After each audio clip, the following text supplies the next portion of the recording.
आज हम बनाएंगे ये गेहूं की गुड़ वाली खीर जो कि हर तरीके से हमारी हेल्थ के लिए बेनिफिशियल है क्योंकि हमने इसे गेहूं से और गुड़ से बनाया है। गुड़ जो है वो सर्दियों में बहुत ज़्यादा खाना सेहतमंद होता है, उससे हमारे शरीर को गर्मी मिलती है। तो आज हम यही बनाएंगे। नमस्कार, मैं हूं शानू और पिंक चित्र का मैं आपका बहुत-बहुत स्वागत करती हूं। तो फ्रेंड्स, अगर आप इस गुड़ और गेहूं की खीर मेरी बताई हुई रेसिपी के अकॉर्डिंग बनाएंगे तो आपकी भी खीर जो है वो बिल्कुल परफेक्ट बन करके आएगी, क्योंकि मैंने अपने बिल्कुल परफेक्ट मेजरमेंट बताया है इसको बनाने का। और ये बच्चों के लिए भी काफ़ी पौष्टिक है, तो आप एक बार ये रेसिपी अपने घर पे ज़रूर से ट्राई कीजिएगा। तो चलिए फिर शुरू करते हैं हमारी ये रेसिपी।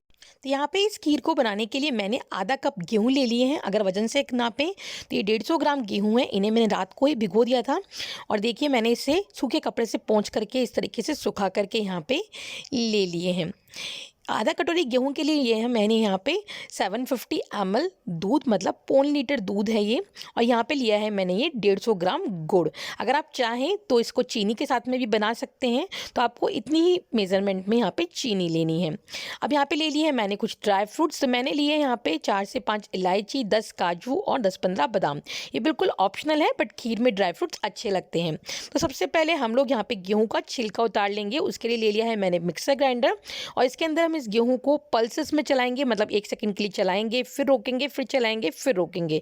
इससे जो गेहूं का छिलका है वो पूरा रिमूव हो जाएगा। तो यहाँ पे ये देखिए फ्रेंड्स, हमारे जो गेहूं हैं ये दरदरे हो चुके हैं और ये देखिए इनका जो छिलका है ये गेहूं से अलग हो चुका है। ये देखिए आप, बिल्कुल अलग हो चुका है छिलका इसका।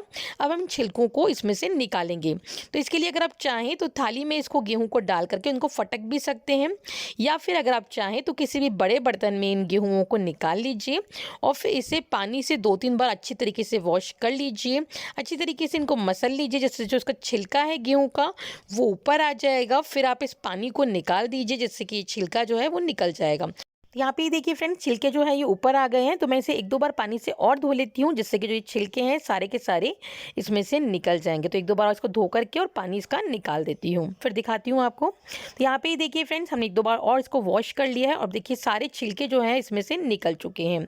अब मैंने यहाँ पे कुकर में ले लिया है 2 कटोरी पानी। आधा कटोरी गेहूँ के लिए लिया है मैंने यहाँ पे 2 कटोरी पानी।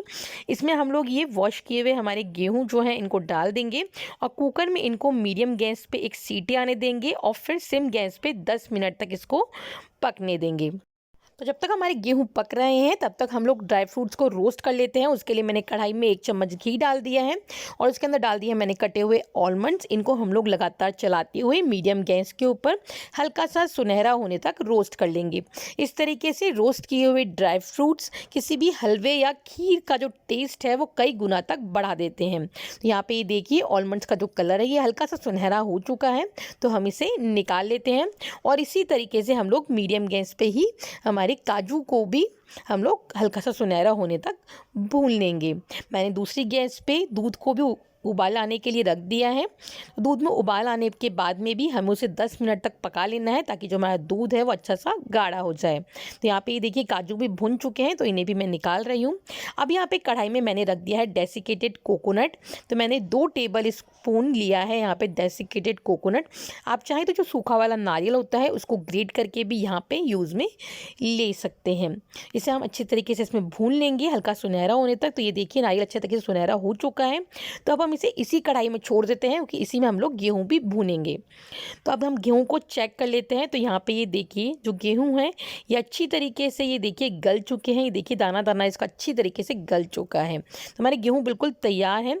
तो हम इसे उसी कढ़ाई में डाल देंगे जिसके अंदर हमने कोकोनट भूना था, और कोकोनट के साथ में ही हम इसे भी 10 मिनट के लिए पहले पका लेंगे, जिससे कि जो गेहूं है और जो नारियल का बुरादा है ये और अच्छी तरीके से पक जाएगा, थोड़ा सा घुट जाएगा और इनका जो कलर है वो थोड़ा सा और डार्क हो जाएगा।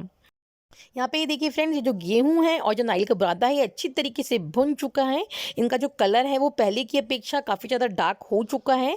मैं मोबाइल से वीडियो बनाती हूँ तो जो मोबाइल का कैमरा है वो इतनी अच्छी तरीके से कैप्चर नहीं कर पा रहा है, पर ये अच्छी तरीके से भुन चुका है।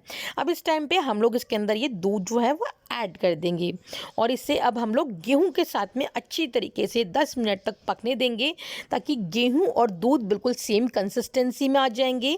मतलब गेहूं और दूध आपस में बहुत अच्छी तरीके से घुट जाएंगे, जैसे कि हम लोग चावल की खीर में दोनों को एक साथ में पका करके बिल्कुल घोट लेते हैं आपस में, उसी तरीके से इनको बिल्कुल घोट लेना है हमें। तो यहाँ पे ये देखिए अब ये गेहूं और दूध जो है ये बिल्कुल एक जीव हो चुके हैं, मतलब बिल्कुल अच्छी तरीके से घुट चुके हैं ये। तो हमारी जो ये खीर है ये बन करके हो चुकी है बिल्कुल तैयार।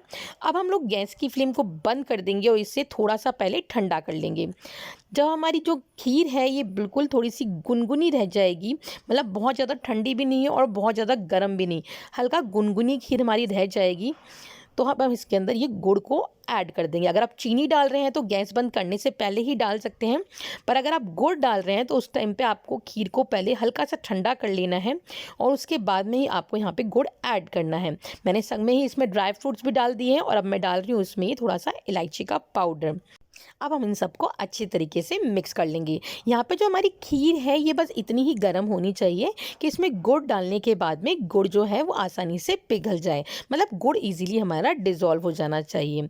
अगर खीर ज़्यादा गर्म होगी तो गुड़ डालने के बाद में खीर जो है वो फट भी सकती है, तो इसीलिए हमें यहाँ पे खीर को पहले थोड़ा सा ठंडा कर लेना है और उसके बाद में ही हमें इसमें यहाँ पे गुड़ ऐड करना है। तो यहाँ पे देखिए फ्रेंड्स, हमारा जो गुड़ है वो इसमें मेल्ट हो चुका है। अब देखिए आप कहीं से भी आपको गुड़ के पीसेस इसमें नज़र नहीं आ रहे हैं, इसका मतलब गुड़ अच्छी तरीके से इसमें डिज़ोल्व हो चुका है। तो हमारी ये खीर बनके हो चुकी है बिल्कुल तैयार। हम इसे सर्व कर लेते हैं। इस खीर को गरम गरम ही सर्व किया जाता है और ये खीर खाने में बहुत टेस्टी लगती है फ्रेंड्स। एक बार आप ये ज़रूर ट्राई करके देखिएगा, मस्ट ट्राई रेसिपी है फ्रेंड्स ये। मतलब जो आप चावल की खीर खाते हैं, अगर आप ये गेहूँ की खीर एक बार इन सर्दियों में बना करके खाएंगे ना, तो आप चावल की खीर तो सर्दियों में बनाना ही भूल जाएंगे। ये इतनी टेस्टी खीर है, इसका एक बहुत ही अलग टेस्ट है। तो आप ये रेसिपी अपने घर पे ज़रूर से ट्राई करके देखिएगा। यहाँ पे मैं थोड़ा सा इसको डेकोरेट कर रही हूँ कटे हुए काजू बादाम के साथ में। और ये देखिए आप, देखने में भी हमारी खीर कितनी अच्छी लग रही है और खाने में तो यकीन मानिए बहुत टेस्टी है। तो अगर आपको मेरी ये गेहूं की खीर की रेसिपी पसंद आई हो, थोड़ी सी भी हेल्पफुल लगी हो, तो प्लीज़ मेरे वीडियो को ज़्यादा से ज़्यादा लाइक कीजिएगा, ज़्यादा से ज़्यादा शेयर कीजिएगा इसे अपने फ्रेंड्स और फैमिली के साथ में। अपने प्यारे प्यारे कमेंट्स को कमेंट्स बॉक्स में छोड़ना बिल्कुल भी मत भूलिएगा, उनका हमें बेसब्री से इंतज़ार रहता है। और मेरे चैनल को सब्सक्राइब करने में बिल्कुल भी कंजूसी मत कीजिएगा। तो चलिए फिर मिलते हैं नेक्स्ट रेसिपी में, तब तक के लिए thank you, bye bye, take care friends.